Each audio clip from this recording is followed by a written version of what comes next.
Hello everyone, we are going to start with another lecture of managerial accounting, and in this session we are going to discuss the concept of first in first out, last in first out weighted average method, which is basically some methods which we use for recording of raw material, right? अच्छा, अब इसमें basically issue क्या है? सबसे पहले तो हम ये समझते हैं कि इसमें एक्चुअली प्रॉब्लम क्या है. The problem is that for example आपने कुछ पिछले टाइम पीरियड में कुछ रॉ मटेरियल ख़रीदा हुआ था और आपके पास कुछ रॉ मटेरियल मौजूद है. लेट्स सपोज आपके पास 5 जनवरी को आपने 2025 को आपने कुछ 5000 किलोग्राम्स परचेज़ किया eight the rate of let's suppose $10 पर किलोग्राम. सो ओवरऑल कॉस्ट उसकी थी $50,000, राइट? फिर कुछ रॉ मटेरियल आपने 15 जनवरी को परचेज़ किया 2000 किलोग्राम्स, या let's suppose make it 4000 kilograms, जिसकी प्राइस 10 नहीं थी, जिसकी प्राइस लेट्स सपोज अभी आसानी के लिए हम 11 कर लेते हैं, 11 पर किलोग्राम है. सो इसकी जो ओवरऑल कॉस्ट है 44,000. अब जब प्रोडक्शन डिपार्टमेंट आपको ये कहता है कि जी रॉ मटेरियल चाहिए और आप प्रोडक्शन डिपार्टमेंट को इशू करते हैं, वो जाहिर सी बात है वो रॉ मटेरियल कभी ना कभी वो रॉ मटेरियल किसी ना किसी कस्टमर के लिए आप इशू कर रहे हैं. अब सवाल ये पैदा होता है कि हम उस प्रोडक्ट की कॉस्ट में, जो भी प्रोडक्ट हम बना रहे हैं उसकी कॉस्ट में हम कौन सी रॉ मटेरियल की कॉस्ट इंक्लूड करेंगे. यानी पॉइंट ये है कि क्या जो भी लेट्स सपोज आपको प्रोडक्शन डिपार्टमेंट आपसे कहता है कि जी उसको तकरीबन 3000 किलोग्राम्स ऑफ रॉ मटेरियल की रिक्वायरमेंट है. अब सवाल ये पैदा होता है कि हम जब उसको इशू करेंगे तो हम इशू कॉस्ट क्या चार्ज करेंगे. क्या हम उसको इशू करें एट द रेट ऑफ $10 पर किलोग्राम, या यूँ कह लें कि क्या हम ये जो 3000 किलोग्राम्स है ये हम यहाँ से इशू करें, ये 3000 किलोग्राम्स हम यहाँ से इशू करें. मुझे किस प्राइस पे इशू करना है मुझे ये समझ में नहीं आ रहा. तो उसके लिए हमारे पास जो पहला कॉन्सेप्ट है वो ये है, which is first in first out. First in first out suggest कि जो पहले आ रहा है वो पहले जाएगा. First in first out, first in first out means जो पहले आ रहा है वो पहले जाएगा. अच्छा, इसमें बच्चे थोड़ा सा मिसअंडरस्टैंड कर जाते हैं. When I am saying first in first out, I am actually talking about the issue cost of raw material. हम फिज़िकल इन्वेंट्री की बात नहीं करें. फिज़िकल इन्वेंट्री में तो जो भी ख़राब होने के करीब है या जो भी मुझे लगता है कि इंपॉर्टेंट है कि भाई ये मटेरियल हम इशू कर दें, फिज़िकली तो हम इशू कर रहे होते हैं. लेकिन लेट्स सपोज स्टोर डिपार्टमेंट आपका कहीं बना हुआ है और आप का जो अकाउंट्स डिपार्टमेंट है वो कहीं और बना हुआ है, और आपने अकाउंट्स डिपार्टमेंट को ये बताया कि जी हमने इतना मटेरियल इशू कर दी है. तो अब स्टोर अकाउंट्स डिपार्टमेंट उसको किस तरीके से रिकॉर्ड करेगा, ये बेसिकली हम डिस्कस करना चाह रहे हैं. तो समझाने के लिए बड़ा अच्छा होता है बोलते हुए हम बोलते हैं कि जी फर्स्ट इन फर्स्ट आउट में जो पहले आ रहा है वो पहले जाएगा. बट वो बेसिकली अकाउंटिंग की टर्म में हम अकाउंटिंग के लिए बात कर रहे होते हैं. फिजिकल क्वांटिटी या फिजिकल जो मटेरियल इशू हो रहा होता है वो डेफिनेटली वो डिफरेंट है, वो स्टोर डिपार्टमेंट अपनी मर्जी से इशू करता है, राइट? सो अब यहाँ पे अगर हम first in first out use कर रहे हैं तो इसका मतलब है कि raw material first in first out का मतलब है जो पहले आएगा वो पहले जाएगा. सो फर्स्ट इन फर्स्ट आउट का मतलब है हम मटेरियल यहाँ से इशू करेंगे, राइट? तो उसका मतलब जो इशू कॉस्ट होगी हमारी, वो इशू कॉस्ट हो जाएगी 3000 kilograms at the rate of $10 per kilogram, and that's going to be around 30,000. ठीक है. और अगर कंपनी ये कहती है कि नहीं जी लास्ट इन फर्स्ट आउट आप यूज़ कर ले, लास्ट इन फर्स्ट आउट वैसे अब कंपनी इसको अलाउड भी नहीं है यूज़ करना, बट फिर भी मैं उसका एक आइडिया दे दूँ. लास्ट इन फर्स्ट आउट अगर हम यूज़ करते हैं तो इसका मतलब है कि इशू आप जो लास्ट में आ रहा है वो पहले इशू होगा, तो हम ये वाला मटेरियल इशू करेंगे. सो अब जो इशू कॉस्ट होगी हमारी, वो इशू कॉस्ट होगी 3000 multiply by 3000 kilograms at the rate of $11 per kilogram, and that's going to be around 33,000. ठीक है. तो इसका मतलब है कि हम बेसिकली डिसाइड ये कर लेते हैं स्टार्टिंग में कि हमें पॉलिसी क्या यूज़ करनी है, हमें कौन सा रिकॉर्डिंग मेथड यूज़ करना है. उससे फ़र्क ये पड़ता है कि उससे फ़ायदा ये होता है कि हमें बाद में फिर सोचना नहीं पड़ता. ऐसा नहीं होगा कि हमारे प्रॉफिट जो हैं वो सिर्फ इस वजह से मैनिपुलेट हो रहे हैं क्योंकि हम कभी मेरी मर्ज़ी है मैं फीफो यूज़ कर लिया, कभी मेरी मर्ज़ी है मैंने लीफो यूज़ कर लिया, कभी मेरी मर्ज़ी है मैंने वेटेड एवरेज यूज़ कर लिया. तो एक तरीका होना चाहिए, कंसिस्टेंसी होनी चाहिए. So this is just to maintain the consistency, right? अच्छा, अब इसी के बाद अगर कभी कोई मुझे ये कहे कि नहीं यार मुझे तो एक एवरेज प्राइस पे, मुझे नहीं करना ये 10 पहले आया फिर 11 पे गया, मैंने कहा यार मुझे एक वेटेड एवरेज बता दो, एक एवरेज प्राइस बता दो, मुझे उसी पे इशू करना है. तो उसमें फिर ये होता है कि हम ये करते हैं कि अच्छा चलो ठीक है, हम इन दोनों का एक वेटेड एवरेज रेट निकाल लेते हैं. वेटेड एवरेज रेट का मतलब है 50,000 प्लस 44,000, ठीक है, मतलब total cost divided by total units. हम उसको 9000 से डिवाइड कर देते हैं, 5000 प्लस 9000 एक रेट आ जाएगा, ठीक है। तो ये हो गया 94,000 डिवाइडेड बाय 9000। थोड़ी देर के लिए हम मान के चलते हैं कि ये 10.4 पर किलोग्राम है, लेट्स सपोज फॉर एग्जांपल 10.4 पर किलोग्राम है। तो अब ये जो 3000 किलोग्राम्स आपने इशू किए हैं ये इशू हो जाएंगे $10.4 पर किलोग्राम के हिसाब से। तो वो फिर ये होगा कि ना फर्स्ट एंड फर्स्ट आउट है ना लास्ट एंड फर्स्ट आउट है, वो हमने एक एवरेज प्राइस कैलकुलेट कर लिया, अब उसी की बेसिस पे हम मटेरियल इशू करते चले जा रहे हैं। So that is basically the weighted average method. So generally we have 3 different options of recording raw materials, right. अच्छा, अब इसमें क्वेश्चन किस तरीके, अच्छा हाँ एक और बात मैं बता दूं, क्लियर कर दूं, हो सकता है अकाउंटिंग में आप लोगों ने टर्म यूज़ की भी हो। अकाउंटिंग में हो सकता है अगर आप लोगों ने इससे पहले पढ़ा है तो आप लोगों ने पढ़ा होगा परचेज और उसके बाद अक्सर जगहों पे सेल लिखा हुआ होता है, ठीक है। हमने ख़रीदा और हमने बेचा। ये इसलिए होता है because the company is actually in a trading business. So whenever you are in trading business, so what happen is you buy the components and you sell it. Like आप मोबाइल इंडस्ट्री, मोबाइल कंपनी की अगर आप बात करें तो मैंने कहा यार मेरी होलसेल मार्केट, होलसेल की दुकान है। So what I'm doing is I'm buying raw material, I'm buying Samsung mobile phones and I'm selling it, right? I'm not manufacturing anything. So in that case we generally use the word sale. तो उसमें purchase और cell की कहानी होती है। हम यहाँ पे we are not talking about finish product, we are actually talking about raw material, right. So raw material के साथ क्या होता है, रॉ मटेरियल आपके स्टोर डिपार्टमेंट में आता है, फिर वो सेल नहीं होता, फिर वो प्रोडक्शन डिपार्टमेंट को इशू होता है, right. So when you issue it to the production department it will call the issue of raw material, ठीक है। तो यहाँ पे जो जनरली हम टर्म यूज़ करते हैं वो यूज़ करते हैं परचेज ऑफ रॉ मटेरियल और फिर हम टर्म्स यूज़ करते हैं इशू ऑफ रॉ मटेरियल, ठीक है। तो अगर कहीं परचेज का, तो अगर कहीं पे सेल और इशू में मसला हो कि भाई कहाँ, कहीं पे सेल लिखा हुआ होता है, कहीं पे इशू लिखा हुआ होता है, सो बेसिक फ़र्क ये होता है कि जब हम फिनिश प्रोडक्ट की बात कर रहे होते हैं तो हम उसको सेल कर रहे होते हैं। So we generally use word sell. And whenever we are in a manufacturing business and we are talking about some raw material is of course you don't sell raw material to your customer, you issue raw material to the production department, they convert it into finished goods and then say sell the finished product, right? So that's basically the difference, right? So अब ये question हम नहीं कर रहे हैं, इसको मैं example के तौर पे समझा रही हूँ बिकॉज जनरली स्टूडेंट्स को पता होता है first and first out, last and first out. So opening stock हमारे पास है 400 यूनिट्स का, ठीक है। ओपनिंग स्टॉक का मतलब जब महीना शुरू हो रहा है, जब मंथ शुरू हो रहा है, probably this is the month of September. So ये इन्वेंट्री मेरे पास 1 September is I think 9th month 2020। अच्छा ईयर नहीं लिखा तो ईयर हम हटा देते हैं, ठीक है। 1 सितंबर को मेरे पास 400 यूनिट्स रखे हुए जिसकी प्राइस थी $2.2 पर यूनिट। फिर हमने इशू किया 250 यूनिट्स, फिर हमने परचेज़ किया 500 यूनिट्स, फिर हमने इशू किए, फिर हमने परचेज़ किए और फिर हमने इशू किए, ठीक है। ये कुछ क्वांटिटीज़ हैं हमारे पास, कुछ ट्रांजैक्शन हैं। तो जब हम रिकॉर्ड करेंगे तो रिकॉर्ड हमेशा ओपनिंग बैलेंस से करते हैं। तो ओपनिंग बैलेंस को हमने क्या किया, ओपनिंग बैलेंस को हमने रिकॉर्ड कर लिया 400 units at the rate of $2.2 per unit 880, ठीक है। फिर जो नेक्स्ट ट्रांजैक्शन हुई वो हुई 5 सितंबर को। 5 सितंबर को हमने इशू किया। अच्छा इशू के आगे देखें, इशू के आगे प्राइस नहीं लिखी हुई। ये प्राइस इसलिए नहीं लिखी हुई क्योंकि इशू की जो कॉस्ट है वो हमें कैलकुलेट करनी है डिपेंडिंग कि हम मेथड कौन सा यूज़ कर रहे हैं, ठीक है। So let's suppose we are using first in first out, right. अगर हम first in first out use कर रहे हैं तो जो पहले मटीरियल आ रहा है वो पहले जाएगा। अब अच्छी बात यह है कि यहाँ पे तो ये वाला मसला ही नहीं है, यहाँ पे तो एक ही रॉ मटीरियल है, तो जो मटीरियल है वही हम इशू कर देंगे। सो हमने ये 250 यूनिट्स किस अमाउंट पे इशू किए, 250 units at the rate of $2.2 per unit, it's 550। अब मेरे पास बैलेंस में क्या बची है, बैलेंस में मेरे पास बचा हुआ है 150 यूनिट्स, $2.2 पर यूनिट 330, यानी 400 में से अगर मैं ये 250 डिडक्ट कर दूँ तो ये मेरे पास बैलेंस एक फिगर बच जाएगी, ठीक है। Then we got 500 units at the rate of $2.5 per unit, total cost was 1250। ये इन्फॉर्मेशन जो है जनरली आपको जो इन्वॉइस है वहाँ से मिलेगी, जो सप्लायर ने इन्वॉइस आपको भेजी है वहाँ से आपको जनरली ये चीज़ें मिलेंगी कि कितना मटीरियल आया, ठीक है। और ये जो इशू है ये जनरली इसकी डिटेल्स आपको मिलती है गुड्स रिक्विजिशन नोट से।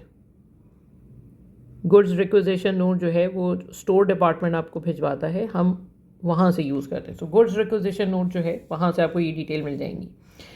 अच्छा तो फिर क्या हुआ, फिर हमारे पास मटीरियल आ गया, ठीक है। तो अब चूँकि दोनों मटीरियल्स की प्राइस डिफरेंट है, ये $2.5 का है, ये $2.2 का था, तो हमने क्या किया, हमने दोनों मटीरियल्स को सेपरेट रिकॉर्ड किया।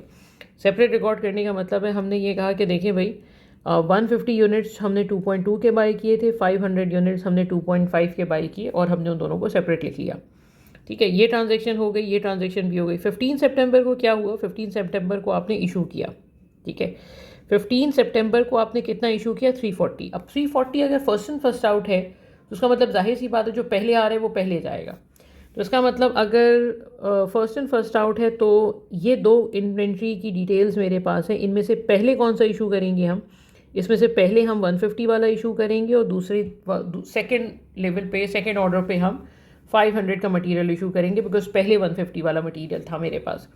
सो हमने क्या किया, हमने 150 units at the rate of 2.2 per unit issue कर दिए। ठीक है, मुझे इशू करने थे 340 में से 150 मैंने इशू कर दिए। Now I still have to issue approximately I think 50, 40, 90 and 190 units, right? Still I have to issue 190 units. So so I issued 190 units from the second part. Second में हमारे पास 500 units थे, तो उसी में से हमने 190 इशू कर दिया। और इसकी जो प्राइस थी, इसकी प्राइस 2.5 थी, तो हमने वही प्राइस प्रोडक्शन डिपार्टमेंट को चार्ज की। इसकी प्राइस 2.2 थी शुरू वाले की, तो हमने 2.2 पे चार्ज किया था। ठीक है, ये इशू कर दिया। अब ये मटेरियल पूरा इशू हो गया, ये मटेरियल में से थोड़ा चला गया, 500 में से 190 चला गया। ठीक है, तो 500 में से 190 चला जाएगा तो बचेगा कितना? We are left with 310 units. अच्छा, ये 500 यूनिट्स की जो प्राइस थी वो 2.5 थी, तो वही 2.5 हमने यहाँ पे भी कॉपी कर ली और मेरे पास 775 यूनिट्स हैं। ठीक है, किलोग्राम्स हैं। ठीक है, अच्छा, उसके बाद फिर नेक्स्ट ट्रांजेक्शन 18 सितंबर को हुई। We got some raw material 400 units at the rate of 2.7 per unit. So 400 units at the rate of 2.7 per unit आ गया। ठीक है, जो पहले मटेरियल था उसको हमने पहले लिख लिया। 310 यूनिट्स ऑलरेडी मेरे पास थे, मेरे पास मज़ीद 400 यूनिट्स आ गए और दोनों की प्राइसेस जो मेरे बैलेंस में आ रही है वो डिफरेंट है। ठीक है, अच्छा, उसके बाद क्या हुआ? उसके बाद 27 सितंबर को हमने 27 सितंबर को हमने मटेरियल इशू किया 600 यूनिट्स का। 600 यूनिट्स में again first in first out है, तो फर्स्ट इन फर्स्ट आउट में सबसे पहले हम इशू करेंगे 310 में से, फिर मज़ीद कुछ इशू करना होगा तो फिर हम 400 से इशू करेंगे। सो 310 यूनिट्स हमने इशू किए at the price of $2.5 per unit, it's 775। और फिर हमने 400 यूनिट्स में से कितने इशू किए? 290 इशू किए। तो 400 माइनस 290, 110 यूनिट्स मेरे पास बचे हुए हैं और कोई मज़ीद ट्रांजेक्शन नहीं हुई सितंबर में। तो 297 is the closing stock of raw material. ठीक है, अच्छा, अब अगर कोई मुझसे यहाँ पे ये कहे, 2-3 क्वेश्चन करे, वो मुझसे ये कहे कि भाई मुझे एक बात बताओ कि इशू कॉस्ट क्या है आपकी, टोटल इशू कॉस्ट ऑफ सितंबर क्या है? तो टोटल इशू कॉस्ट ऑफ सितंबर इस केस में हो जाएगी, हमें ऐड करना पड़ेगा। हम क्या ऐड करेंगे? हम बेसिकली ये जितनी भी वैल्यूज़ हैं, इन सारी वैल्यूज़ को अगर मैं ऐड कर दूं तो मेरे पास इशू कॉस्ट आ जाएगी टोटल पूरे मंथ की, राइट? तो इशू कॉस्ट फिर कितनी हो जाएगी? इशू कॉस्ट हो जाएगी 550 plus 330 plus 475 plus 775 plus 783, right? Let me try to calculate it. So the issue cost is around 2913. अच्छा, क्लोजिंग स्टॉक की जो फिगर है, क्लोजिंग स्टॉक तो हमने ऑलरेडी कैलकुलेट कर लिया है। Closing stock is around 297। तो अगर हम first in first out use कर रहे हैं तो this is the situation, right? End of course last in first out अगर हम यूज़ करेंगे तो फिर वही होगा कि जो लास्ट में आ रहा है वो पहले इशू होगा। ठीक है, वो भी देख लेते हैं। Let's suppose this is the situation, same question है बट इस क्वेश्चन को अब जो हम कर रहे हैं वो लास्ट इन फर्स्ट आउट के थ्रू कर रहे हैं। सो ओपनिंग बैलेंस हमने उसी तरीके से रिकॉर्ड कर लिया, 400 units at the rate of $2.2 per unit. फिर 5 सितंबर को हमारे पास कुछ मटेरियल आया। 5 सितंबर को फिर हमने मटेरियल इशू कर दिया। मटेरियल हमने इशू किया 250 यूनिट्स। तो ऑलरेडी ओपनिंग स्टॉक में मेरे पास एक ही प्राइस की इन्वेंट्री है, तो मुझे सोचना नहीं पड़ेगा। तो यहाँ पे तो लीफो का मसला नहीं है। लास्ट एंड फर्स्ट आउट का मसला जो है वो नेक्स्ट ट्रांजेक्शन में आएगा, sorry not next transaction in fact.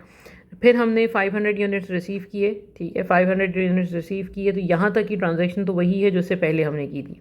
ठीक है, अच्छा, अब हमने 15 सितंबर को इशू किया 340 यूनिट्स। यहाँ पे last and first out first time reflect करेगा। अब फर्स्ट इन फर्स्ट आउट होता था तो जो पहले आ रहा है हम उसमें इशू करते थे ना, लास्ट इन फर्स्ट आउट अगर है तो जो लास्ट में आ रहा है वो मटेरियल जनरली हम पहले इशू करेंगे। तो यहाँ पे जो लास्ट में मटेरियल आ रहा है हमारे पास वो 500 यूनिट्स का है, ठीक है। सो हमने इस 500 में से 340 इशू कर दिए, तो 500 में से 340 यूनिट्स चले गए, तो इसका मतलब 150 एज इट इज़ रह गया, और 500 में से जब 340 चले गए, let me try to calculate, 540 minus 340,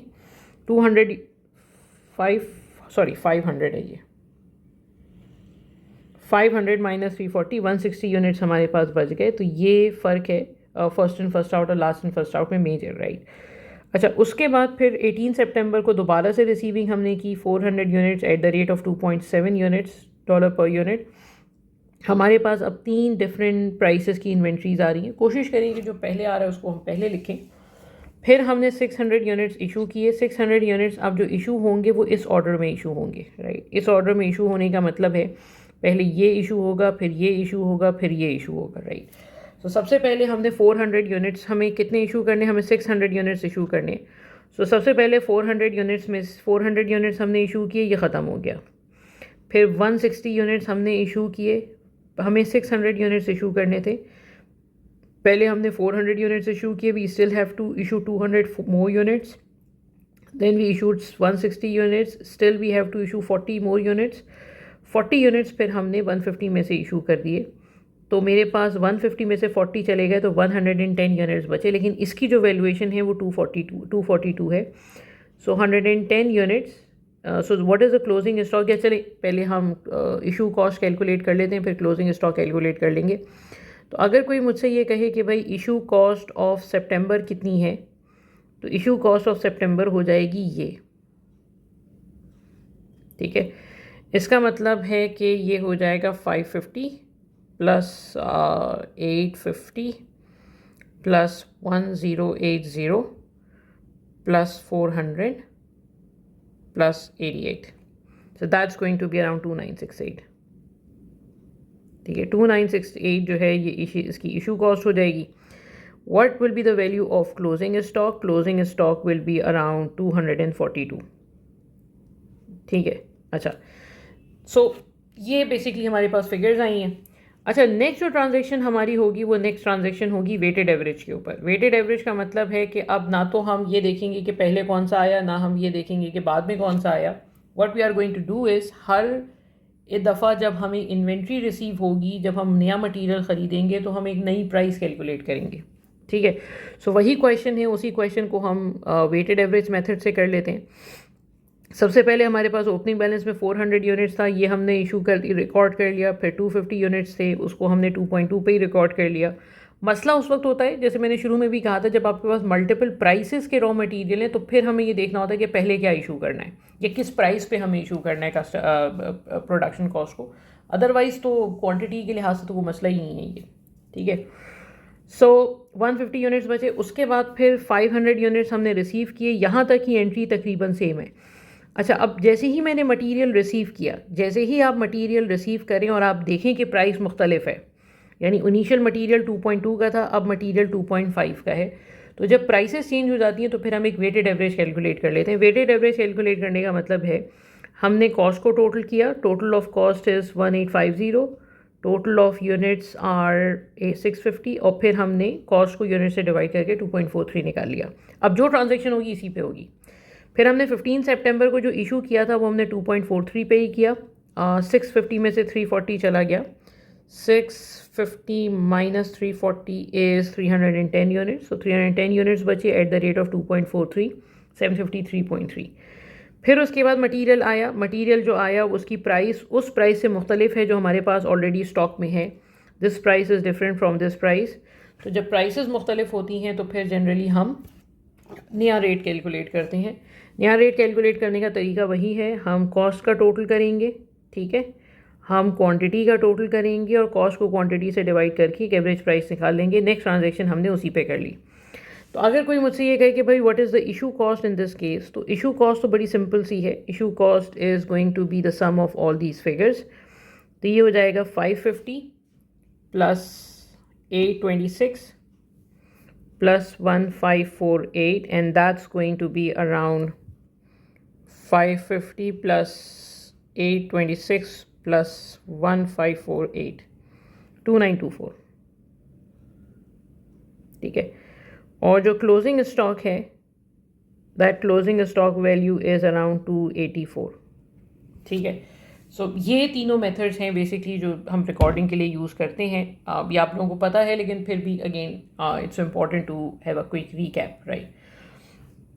अच्छा, अब आखिरी में एक छोटा सा पॉइंट है जो जनरली हम डिस्कस करते हैं, वो ये कि कहाँ पे आपको प्रॉफिट ज़्यादा होगा, किस मेथड में आपकी कॉस्ट ज़्यादा आएगी। तो देखिए, हम पहले बात करते हैं इन्फ्लेशन के लिहाज से कि जी इकोनॉमी में इन्फ्लेशन है। इन्फ्लेशन का मतलब प्राइसेस आपकी बढ़ रही हैं, ठीक है। प्राइसेस बढ़ने का मतलब है कि हो सकता है आपने पहले मटेरियल $10 का परचेज़ किया, फिर ये मटेरियल आपको 11 का मिला, फिर मटेरियल आपको 12 का मिला, 13 का मिला, और साल के आखिर तक आपकी प्राइसेस $14 तक आ गए। प्राइसेस बढ़ रही हैं। जब प्राइसेस बढ़ रही हैं तो डिपेंड करता है हम मेथड कौन सा यूज़ कर रहे हैं। If we are using first in first out, ठीक है।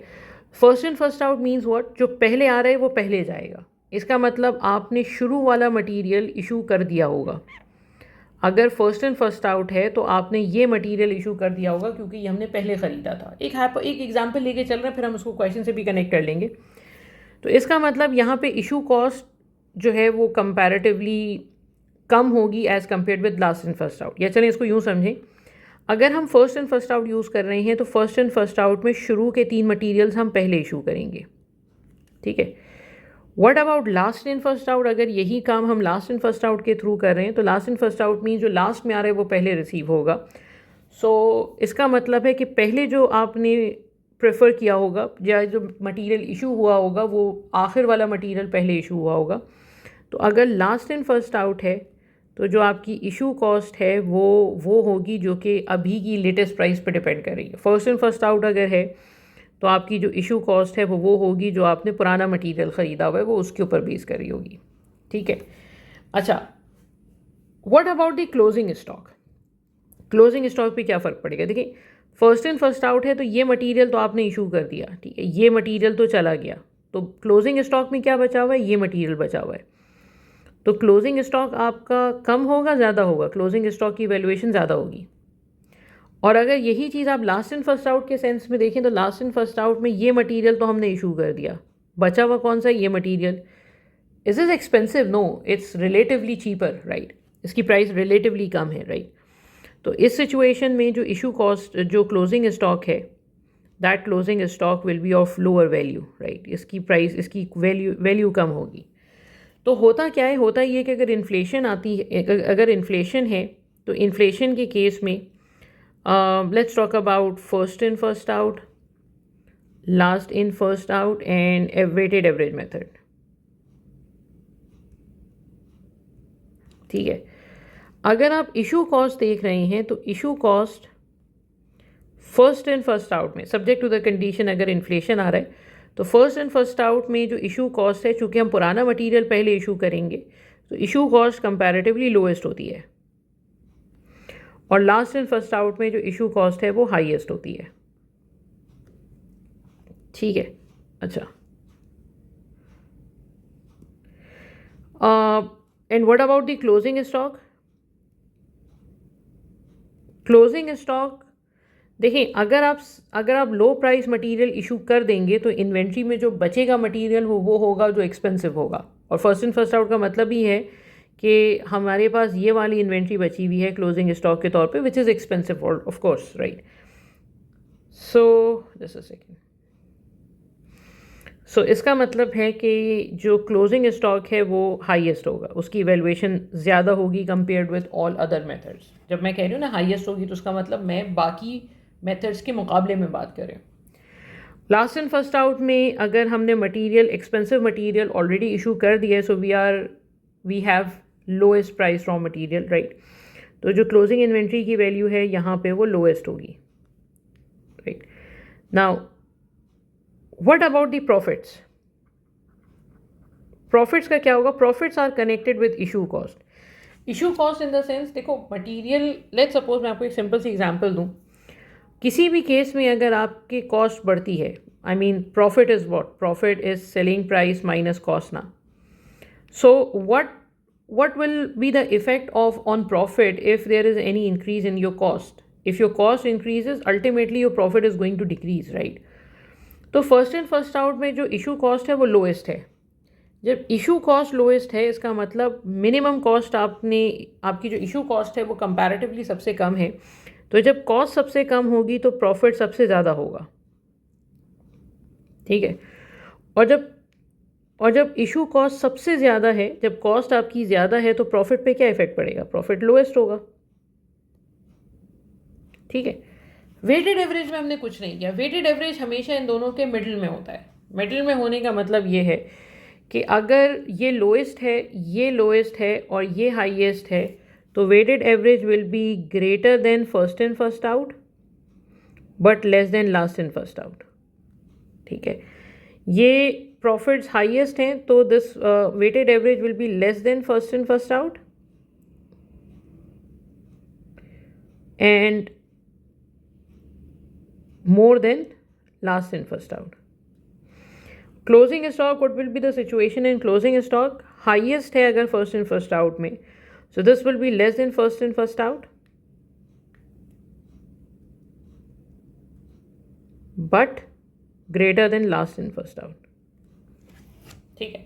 अच्छा, इसको अगर आपको यूं समझना है तो यूं समझ लें, अदरवाइज आप इसको यूं समझ लें कि एरो से समझ लें तो मुझे लगता है वो ज़्यादा आसानी से बात समझ में आ जाएगी. ग्रेटर देन लेस देन में अक्सर बच्चे कंफ्यूज होते हैं इसके साइन में.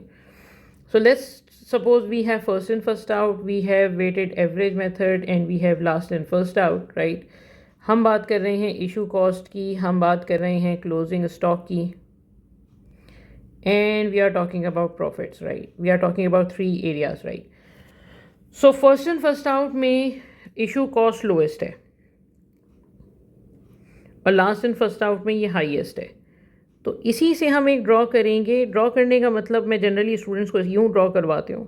लेट्स सपोज उसको थोड़ा सा और बेहतर कर देते हैं. यहाँ पे ये लोएस्ट है, यहाँ पे ये हाईएस्ट है. तो आप समझें ये यूँ होगा, आप यहाँ पे हैं. ये जो एवरेज है ये फर्स्ट इन फर्स्ट आउट से ज़्यादा है और लास्ट इन फर्स्ट आउट से कम है. ठीक है. What about closing stock? वही चीज़ है, यही चीज़ है, बस इसकी इंटरप्रिटेशन को समझना मैं थोड़ा सा आसान कर रही हूँ. क्लोजिंग स्टॉक यहाँ पे हाईएस्ट है, यहाँ पे लोएस्ट है. तो इसका मतलब है कि ये यहाँ पे होंगे आप. तो फर्स्ट इन फर्स्ट आउट से कम होंगे, लास्ट इन फर्स्ट आउट से ज़्यादा होंगे. हेड टू हेड मिलाते हैं हम हमेशा. And what about the profits? Profit जो हैं वो यहाँ पे हाईएस्ट हैं, यहाँ पे लोएस्ट हैं.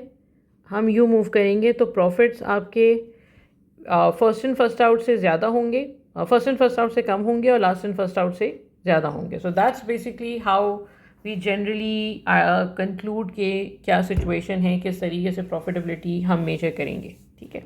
सो बस एक छोटा सा लेक्चर था. This is just a quick recap of what we did, right. अच्छा हाँ, एक और पॉइंट हम इसको वेरीफाई भी कर लेते हैं. चलें. वेरीफाई करने का मतलब ये है कि जब हमने first in first out calculate किया था, फर्स्ट इन फर्स्ट आउट में इशू कॉस्ट कितनी थी? Let's try to do this. First in first out में जो इशू कॉस्ट थी आपकी, अच्छा अब ये देखिए क्या प्राइसेस बढ़ रहे हैं मुसलसल. पहले 2.2 था, फिर 2.5 हुआ, फिर 2.7 हो गया. ये प्राइसेस हैं. तो प्राइसेस ऑफ कोर्स आपके बढ़ रहे हैं. काइंड ऑफ इन्फ्लेशन, काइंड नहीं, it's actually inflation, right. So issue cost यहाँ पे आ रही है 2913. What about the closing stock? Closing stock is 297. ठीक है. उसके बाद नेक्स्ट हमने लास्ट इन फर्स्ट आउट किया था.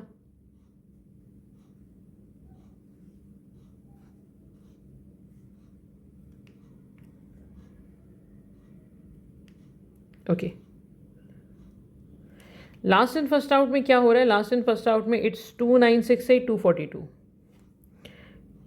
2968 242, right.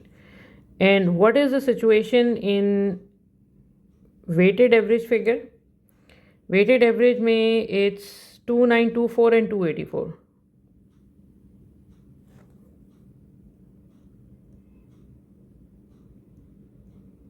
ठीक है। तो अब आप ये देखें कि इन्फ्लेशन में हमने क्या डिस्कस किया था कि इन्फ्लेशन में इशू कॉस्ट लोएस्ट होगी, राइट। तो इशू कॉस्ट यहाँ पे लोएस्ट है, यहाँ पे हाईएस्ट है, और ये हमने डिसाइड किया था, इसका मतलब है कि ये एवरेज से ज़्यादा है, ठीक है। 2924 इज़ मोर देन 2913, लेकिन ये लास्ट इन फर्स्ट आउट से कंपैरेटिवली कम है। सो 2968 है यहाँ पे, 2924 है यहाँ पे, तो डेफिनेटली एवरेज में कम है ये, ठीक है। उसी तरीके से क्लोजिंग स्टॉक की वैल्यू, अब चूंकि ये लोएस्ट है तो क्लोजिंग स्टॉक हाईएस्ट होगा, ठीक है। ये हाईएस्ट है तो क्लोजिंग स्टॉक लोएस्ट पे होगा, ये इसके मिडिल में आ रहा होगा, ठीक है। अब देखें, ये 297 हाईएस्ट है, ये 242 लोएस्ट है, 284 is less than 297, but this is greater than last and first out. और थोड़ी देर के लिए हम मान के चलते हैं कि लेट्स सपोज सेल्स रेवेन्यू जो है वो आपका 5000 है, ठीक है। तो अगर तीनों केसेस में 5000 है, so let me try to calculate this. 5000, just a second, 5000 I am doing it on a separate calculator, minus issue cost, let's suppose अभी लेबर वगैरह कुछ नहीं है, माइनस 2913 इज 2087, ये प्रॉफिट होगा अगर आपके रेवेन्यू 5000 है। सो 5000 minus this 2913 will give you 2087, ठीक है। उसी तरीके से 5000 माइनस दिस 2968, 2023,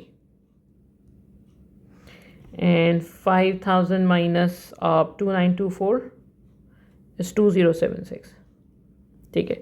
तो अब आप ये देखिए प्रॉफिट सबसे ज़्यादा कहाँ आ रहा है, प्रॉफिट सबसे ज़्यादा आ रहा है यहाँ पे। क्यों सबसे ज़्यादा आ रहा है? क्योंकि इशू कॉस्ट सबसे कम है, ठीक है। सो बस एक छोटा सा लेक्चर था जो कि बेसिकली इंपॉर्टेंट है रिकॉर्डिंग ऑफ रॉ मटेरियल के लिहाज से, ठीक है। So that's all for today, take care, अल्लाह हाफिज़।